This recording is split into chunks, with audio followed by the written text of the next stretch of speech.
Capítulo 10, versículo 17. Tendo Jesus saído para se pôr a caminho, veio alguém correndo e, dobrando os joelhos diante dele, suplicou-lhe: Bom mestre, que farei para alcançar a vida eterna? Jesus disse-lhe: Por que me chamas bom? Só Deus é bom. Conheces os mandamentos: não mates, não cometas adultério, não furtes, não digas falso testemunho, não cometas fraudes, honra pai e mãe.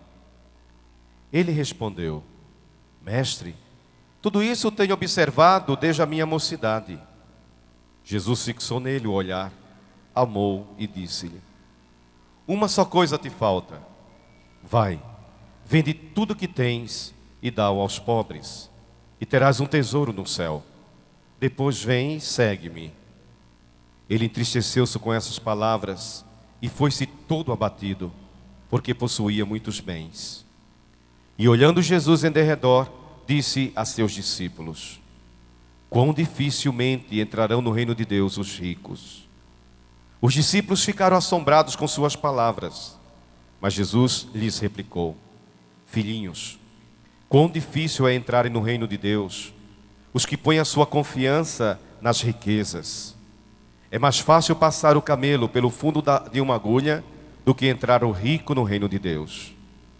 Eles ainda mais se admiravam, dizendo a si próprios: Quem pode então salvar-se? Olhando Jesus para eles, disse: Aos homens isso é impossível, mas não a Deus, pois a Deus tudo é possível. Palavra da salvação, irmãos. Glória a vós, Senhor. Vejam o Santo Evangelho, irmãos. Que pelas palavras do Santo Evangelho sejam perdoados os nossos pecados. Amém.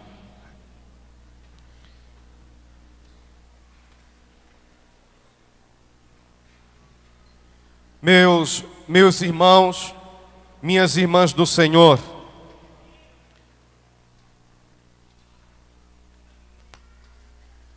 meus irmãos, minhas irmãs do Senhor, hoje é o 6º mergulho de Naamã. Não vou voltar a contar a história de Naamã, que está em 2 Reis, capítulo 5. Os irmãos sabem que a ordem do profeta Eliseu ao general Naamã, o sírio, que estava leproso, foi mergulhar 7 vezes nas águas do Rio Jordão.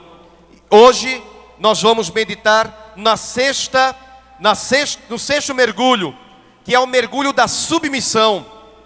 Você se submeter à vontade de Deus, à vontade do Senhor. O Deus que tudo vê, o Deus que tudo sabe. E nós temos já, inclusive, testemunhos, não é isso, Fernando? Testemunhos de pessoas, de irmãos e irmãs que receberam bênçãos, curas, através do toque nessas águas aqui, nesta piscina, diante do Senhor, diante do altar de Deus. Então hoje, irmãos, é o 6º mergulho, é o mergulho da submissão. O que é ser submisso? É uma pessoa que se submete, está debaixo da autoridade absoluta de alguém. Uma pessoa submissa é uma pessoa que obedece, que está completamente debaixo da autoridade, do poder de uma pessoa. Naamã, para ele mergulhar, aliás, qualquer pessoa, você vai mergulhar, por exemplo, primeira coisa, você dobra o corpo para frente para mergulhar, seja em piscina, na praia. você dobra o corpo. Você quando pula na água, isso não é mergulho. Mergulho é quando você dobra o corpo e se lança nas águas. Submissão, irmãos, é isso.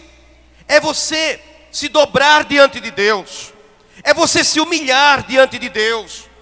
É você chegar na sua casa antes de dormir e você realmente se ajoelhar na presença de Deus, se inclinar na presença dEle, tocar a sua fronte, tocar a sua testa no chão, dizendo ao Senhor: Senhor, eu me submeto à tua vontade, eu estou debaixo da tua autoridade. Senhor, eu sou teu, faz de mim o que quiseres. Eu me submeto completamente à tua vontade na minha vida, em nome de Jesus. Assim deve agir um cristão, irmãos, se submeter completamente à autoridade de Deus. Assim fez Naamã. Para ele mergulhar nas águas, ele teve que fazer este movimento, não? Submissão é o sexto mergulho. Não seja orgulhoso, não seja orgulhosa, achando que você pode fazer alguma coisa por si mesmo. O que Jesus diz aqui, olha o que ele nos ensina no Evangelho de São João. No Evangelho de João, olha o que ele diz aqui, olha, no capítulo 15 do Evangelho de João. Ele diz, olha, porque está no Evangelho de João, capítulo 15, no versículo 7. Porque sem mim nada podeis fazer. João capítulo 15, versículo 5. Versículo 5, não 7, 5. Porque sem mim nada podeis fazer. Sem Jesus Cristo, sem Deus, você não pode absolutamente nada. Você vai ser sempre um frustrado, uma frustrada. Nada dá certo na sua vida, porque você confia nas suas forças, você confia na sua capacidade. É claro que Deus, Ele dá capacidade ao ser humano, Deus dá inteligência ao ser humano, mas a inteligência vem de Deus. Deus é o Senhor Supremo de toda a inteligência. Submeta diante de Deus, chore diante de Deus, se humilhe diante de Deus, como Naamã. Naamã chorou na presença de Deus. Chore diante de Deus. Vejam, irmãos, a primeira leitura. Aos penitentes, aquelas pessoas que estão arrependidas, abre o caminho da justiça, conforta os desfalecidos, os que estão desanimados, irmãos, aqueles que estão desmotivados. Converte-te ao Senhor, abandona os teus pecados. Irmão, irmã, qual é o pecado que você precisa abandonar, irmão? Irmã, qual é o pecado que você precisa abandonar, irmã? Converte-te ao Senhor. O que é se converter a Deus? Se voltar completamente para Ele.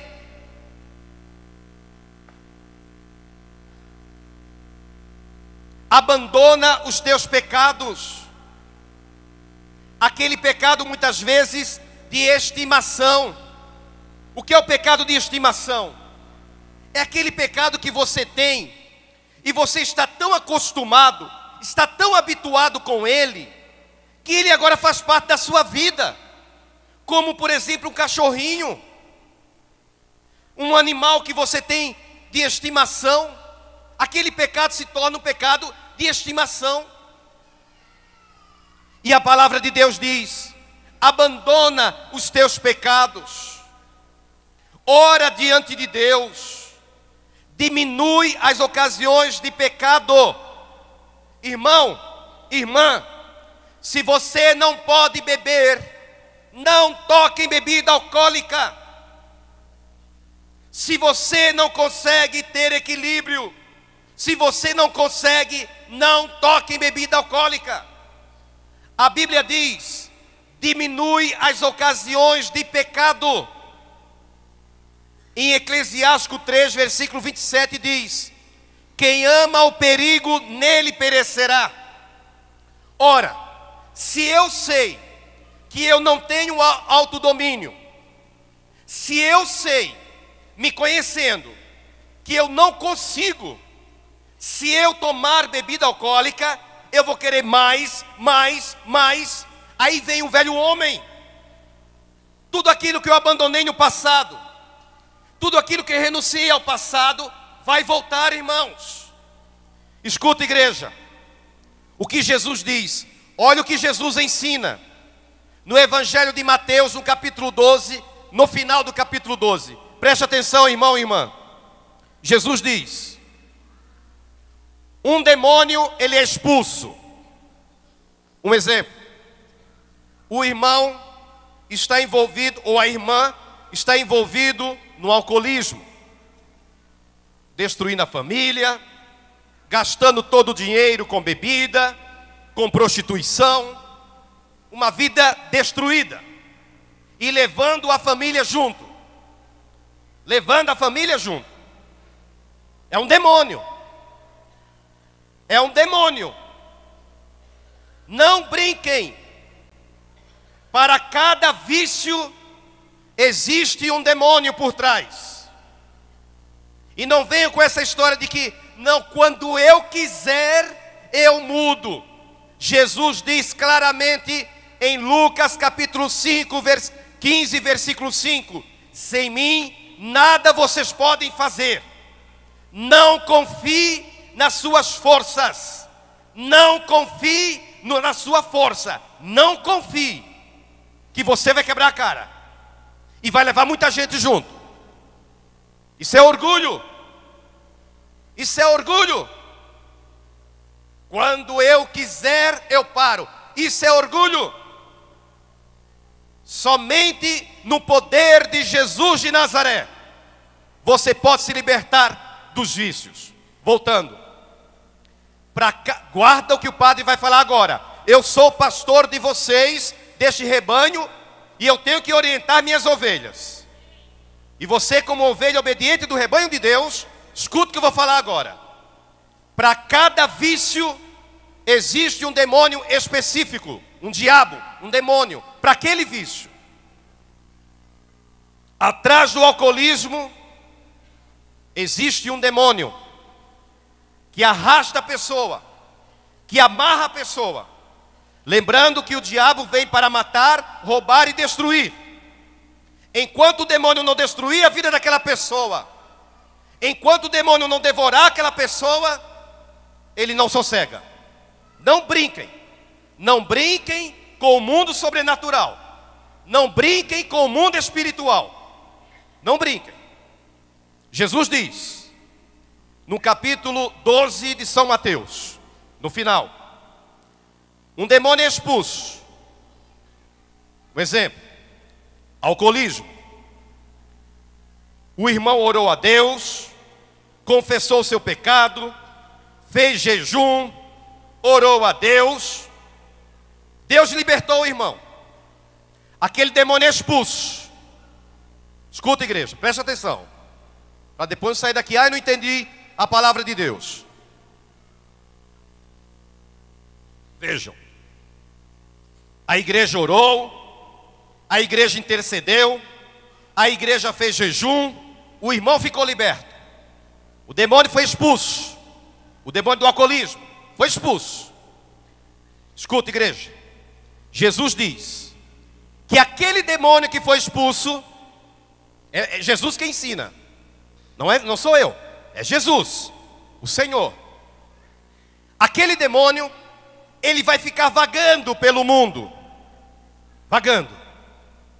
Mas ele, diz a Bíblia, o demônio, vai querer sempre voltar para a casa que ele acha que é dele. Ele vai sempre querer voltar para aquela pessoa. Jesus diz: se ele volta e encontra a casa arrumada, varrida, ou seja, preparada para recebê-lo de volta, aí vem.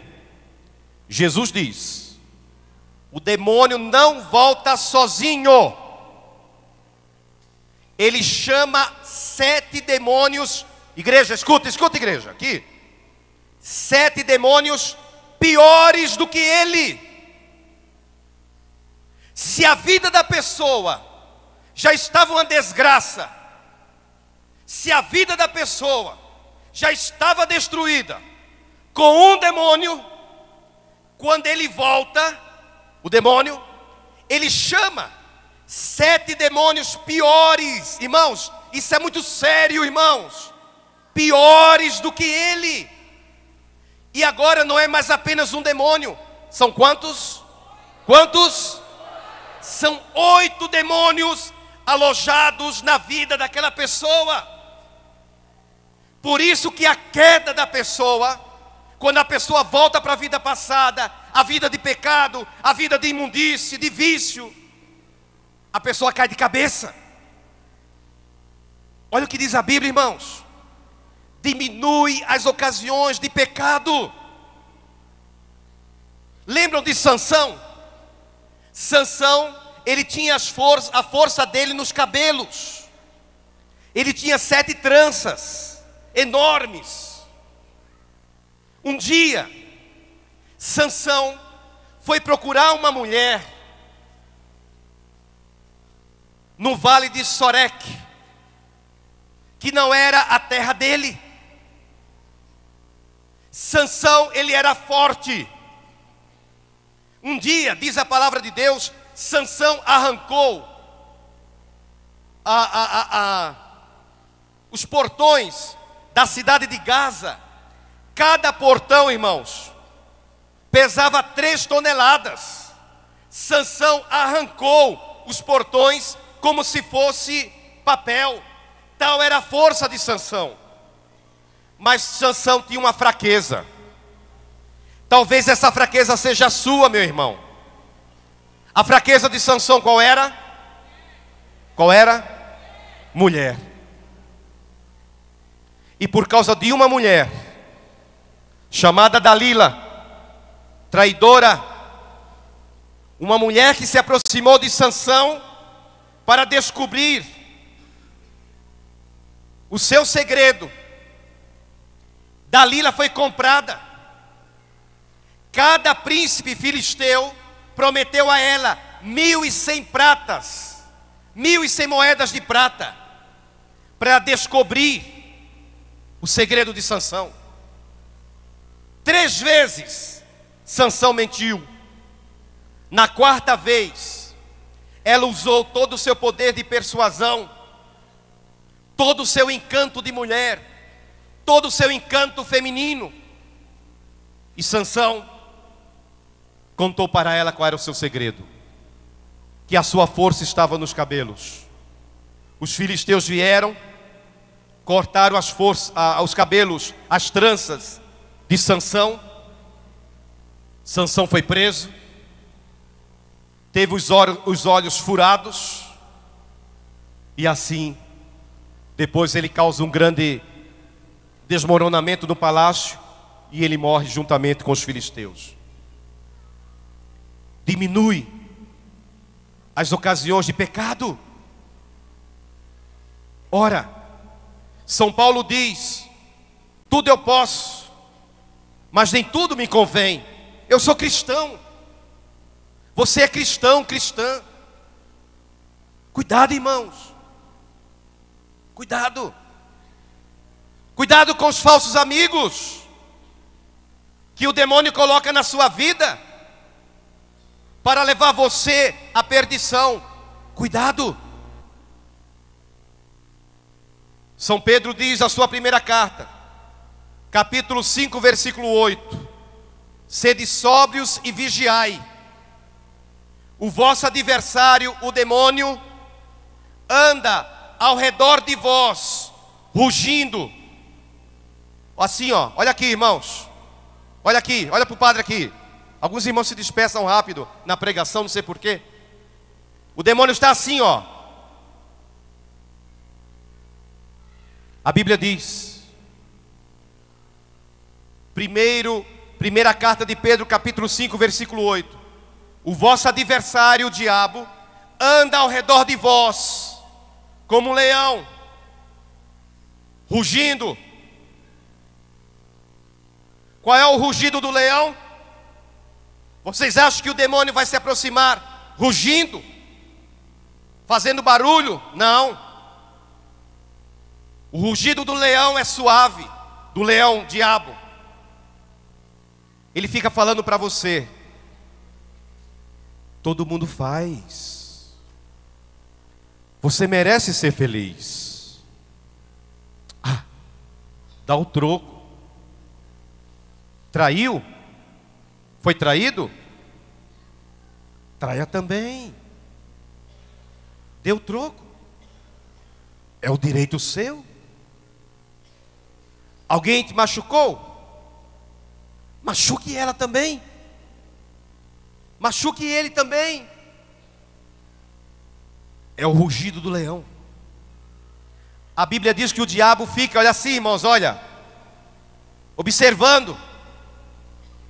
Quando ele vê um cristão, uma cristã, que não tem vida de oração, não tem vida de comunhão com Deus, não tem leitura da Bíblia, não conhece a palavra, não se fortalece pela Eucaristia, há muito tempo que não confessa, há muito tempo que não comunga, o demônio olha e ele, encontrei uma presa, esta eu vou conseguir. Esses dias eu estava assistindo um documentário na TV sobre animais, e é interessante.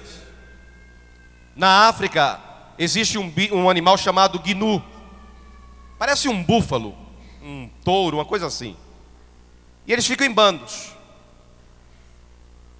E qual é a tática do leão, da leoa? O que eles fazem? Eles atacam, não juntos, em várias frentes. Vem uma leoa de lá, uma leoa de lá, outra de lá, outra de lá. Para quê? Para dispersar o bando. Os mais fortes conseguem correr.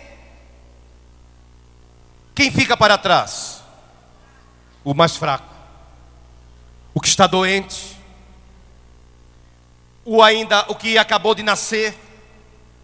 Os fortes conseguem correr e não são atacados. Os fracos se tornam presas fáceis. O que você é? Forte ou uma presa fraca, que o demônio fica investindo porque sabe que você é fraco, porque sabe que você é fraco? Veja o evangelho de hoje, irmãos. Jesus, aquele jovem se aproxima de Jesus e diz: bom mestre, Jesus diz: Deus é bom. Você está me reconhecendo como Deus? Jesus fala dos mandamentos. Ele diz: eu cumpro todos os mandamentos. Jesus diz: é verdade, mas você tem bens demais. Venda e dê aos pobres. Ele ficou triste e foi embora. E Jesus disse: como é difícil um rico entrar no reino de Deus. Vamos entender aqui, irmãos. O pecado deste jovem do evangelho não é porque ele era rico. Jesus, ele não é contra a riqueza. Quem fala isso está falando uma asneira. O próprio Jesus não era tão pobre. Jesus tinha uma profissão. E ter uma profissão naquele tempo não era tão pobre assim. Ele era carpinteiro.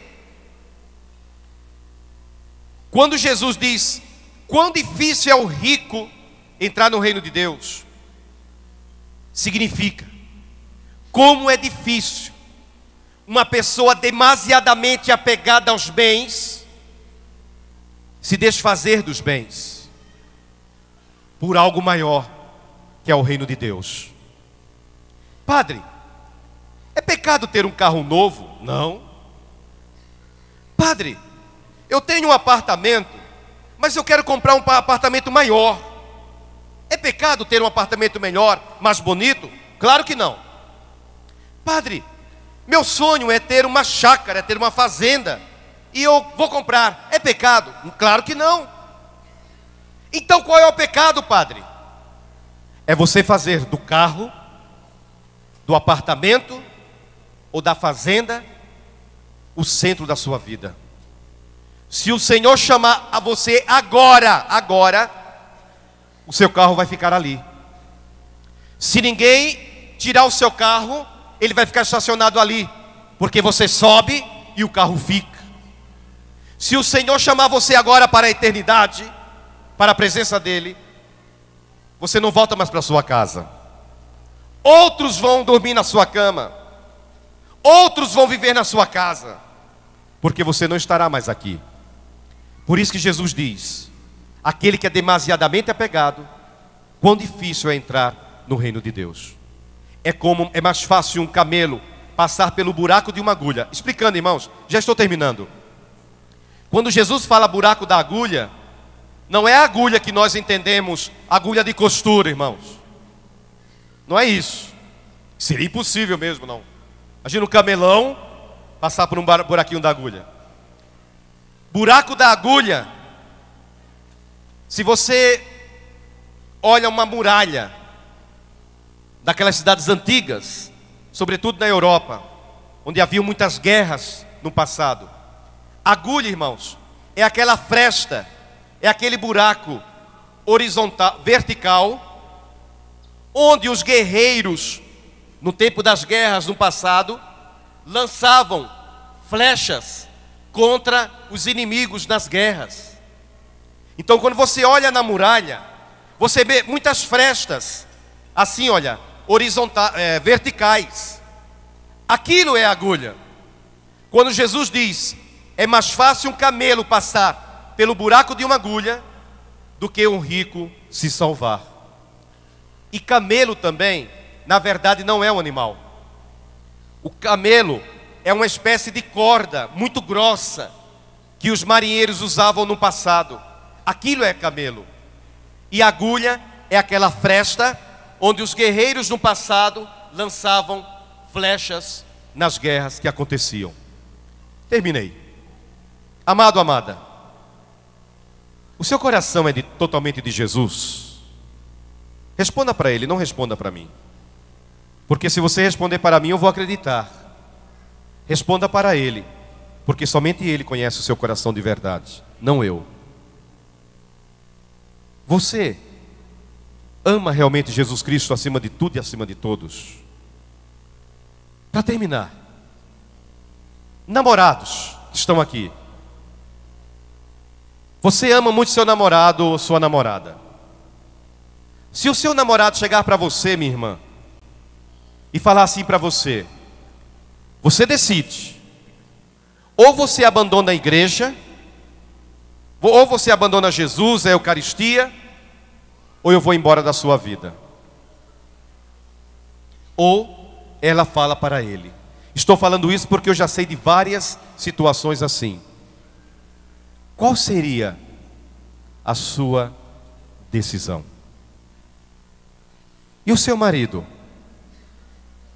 E a sua esposa? Quem olha, quem põe a mão no arado e olha para trás, não é digno de Jesus. Ame, seja dele. Amém? Meus amados, eu peço, algumas pessoas ficaram com dúvidas com relação a algo que foi falado aqui no altar a semana passada, a respeito do kit das unções.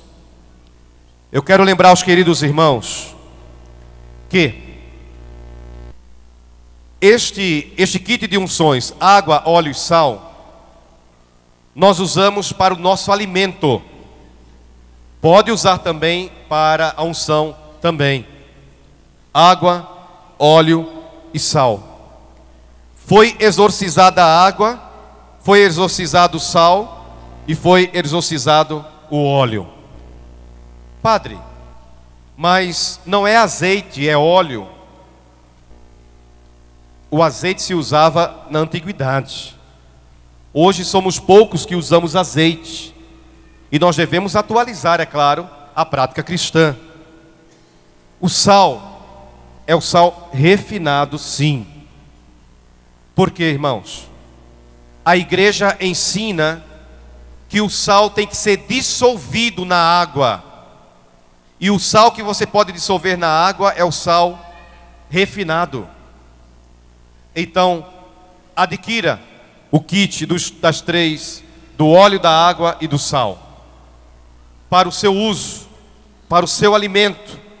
Eu gostaria de que cada irmão aqui levasse para casa um kit, ou levasse para alguém que está precisando. Faça esta caridade para alguém, mas não tenham medo.